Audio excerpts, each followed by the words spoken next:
My name is Brittany Magdahl, and I will be doing a piece by D.M. Larson called Pearls of Wisdom. Oh my heck was all I could say when I first saw him. I'd never seen a man in quite this way before. I'd finally ripened, gotten my buds and flowered. Boys no longer caught my fancy. I was after a whole hunk of man now. I examined him with horrific fascination that my mother had warned me about. The church, too, for that matter. "Protect your pearls, girls," said Sister Sue. She handed us each a little baggie. Baggie held something like a clamshell. Inside each shell was a little pearl. "I wonder if it's real," Jenny Lynn asked wide-eyed. I looked at my own pearl, dipped it in amorous glue. "Not sure," I said as I studied it. "I think you provided us something to tell. Saw this murder mystery on TV once. They'd made some kind of drug look like pearls. Crushed a little pearl necklace with a teacup and discovered it." Jenny Lynn just gave me this snap-nosed, upturned look. The meaning of my pearl escaped me until now. "Keep that pearl safe. Don't let the boys have your pearl until you're ready," Sister Sue warned. I'm sure she attached some additional meaning to it, like about marriage, but I couldn't quite remember that part. I'd forgotten many lessons that I'd learned in church. Jesus no longer man enough to keep my attention.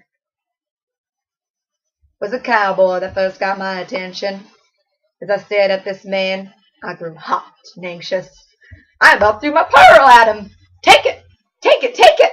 I chanted in my head. He was nearly close enough to taste. His horse sweated from a long ride. He stroked it gently. I watched, wishing to be stroked. Then he saw me, his eyes dancing his half grin, giving me shivers. "Well, if it ain't my little cousin Rainey." Mama had given me that name. Randy said Mama lay there all puzzled to high heaven what she was going to call me. "Give me a dictionary," she ordered, and thumbed through Webster's till she found a word that sounded nice. Rainey. She thought it was a pretty sounding. Now where was I? Oh yeah, my cousin Skeeter. "Hi, Skeeter." Climbed up on the side of his stall and straddled it.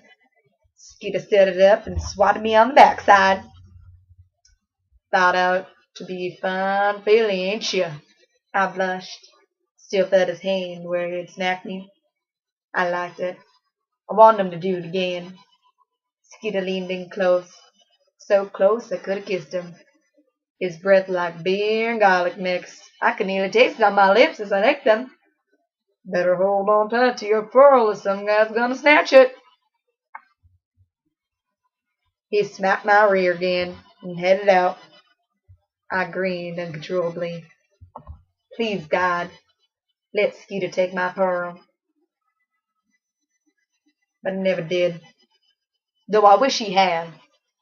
At least my family might still love me then. Then I'd be the victim. This way, I'm the bad one. Raped at 13 by a cousin would have been far more noble in my family's eyes. Sure, Skeeter would have been in for it, but at least I'd be okay. You might be thinking that I'm kind of strange, thinking the way about my cousin. But I know my history. People's been doing this sort of thing for years now. Look at Egypt. All kinds of those guys marrying family. In my biology class, they talking about royalty marrying family like crazy in England. Though I guess that was kind of bad. 'Cause they got a disease. What was it again? Sickle cell anemia? Around here, they still think family's okay. Plenty of people find love with a second, a third cousin, sometimes closer. Guys joke that they go to family reunions to meet girls. Mostly they don't. Sometimes they do.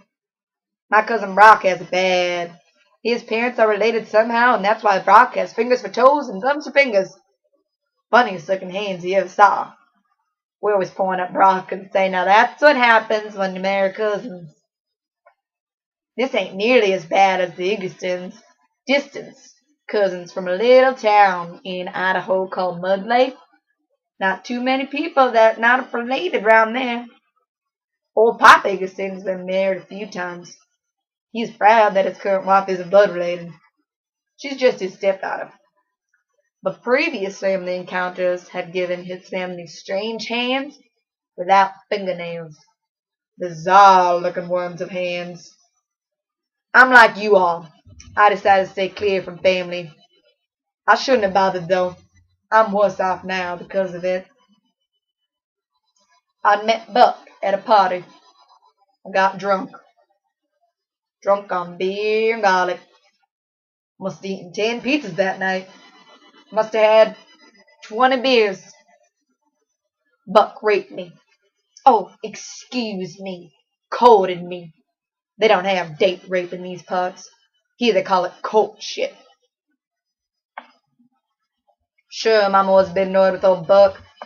You don't sleep with 16-year-old girls. You're 31, for Christ's sake.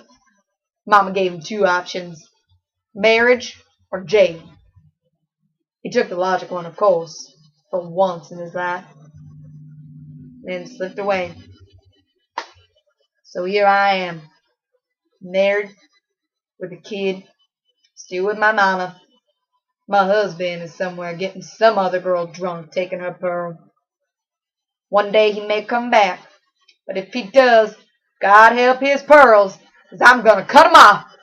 Cut 'em off, mount 'em on a couple of fish, hang 'em right up next to my team roping trophies, label them Pearls of Wisdom. There'll be a warning sign to any man who tries to take my little girl's pearls.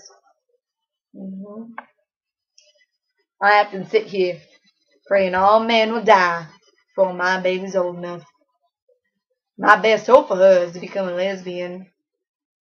Don't let them take your pearl, little Amy. Then I sing to her, singing, hoping she'll remember. Hush, little baby, don't say a word.